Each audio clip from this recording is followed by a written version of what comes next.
Four brothers who initially pushed hard to leave their farming roots have now returned to them, and they now lead one of the few African-American owned wineries in the United States. They also come together in a unique home that has become the family gathering place. Joining us now to talk about it all is Stephen Sterling of Esterlina Vineyards and Winery. Stephen, thanks so much for being with us. Now, I understand your dad was a cattle rancher and a home winemaker. Your grandfather raised vegetables in Louisiana and made wine, which he learned from his grandfather.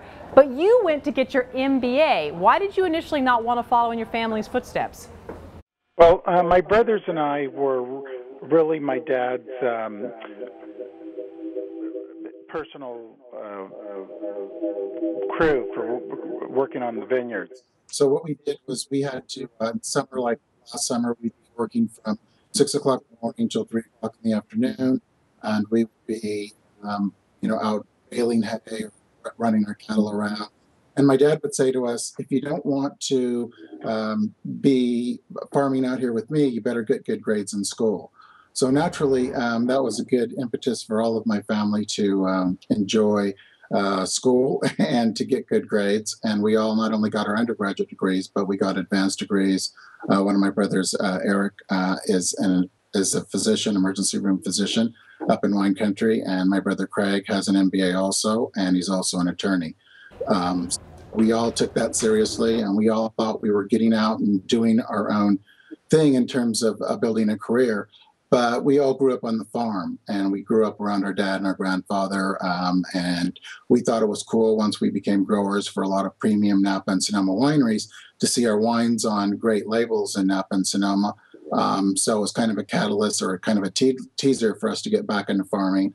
And we quickly realized that if we pooled our resources, both from an education standpoint, Eric, from his background with organic chemistry from pre-med before law school or before medical school, and then Craig being having an MBA in small business management and in the legal field. That was a good. Those were some good skill sets to bring into a winery and bring into farming, which is really where we started off. Eric, who's the physician in the family, I know you all spend a lot of time gathering in a home that he's renovating, and you sort of probably plot a lot of your business strategy there. Tell us a little bit about this. I mean, you're one of the few African-American owned wineries in the U.S. How has that, hurt or helped your business as you guys built it? Well, I think the great thing is that people remember us because of the 8,000 plus wineries roughly in the United States. There's less than a couple dozen that are owned by African-American families. So they're always surprised generally to find out that we're the owners of the property and our various vineyard sites, and then ask us how we got into the business, what was the catalyst for our family. And what they find out is that our story is a lot like a lot of people in the wine industry, that we had a passion for wine and enjoyed it and felt that wine was we were fortunate enough to grow up to understand that wine was part of a culinary experience. And as we got more success individually and we got to go out and fine dining and enjoy wine, we aspired to be more involved in the wine industry. But my dad was really the one who thought that we should be involved more in the wine industry originally. He thought just because we were one of the few minorities that it was really calling for us to try it, because our dad and our grandfather and our great-grandfather were home winemakers, that we should try and do it commercially. And that was really the catalyst for our family to get into the business.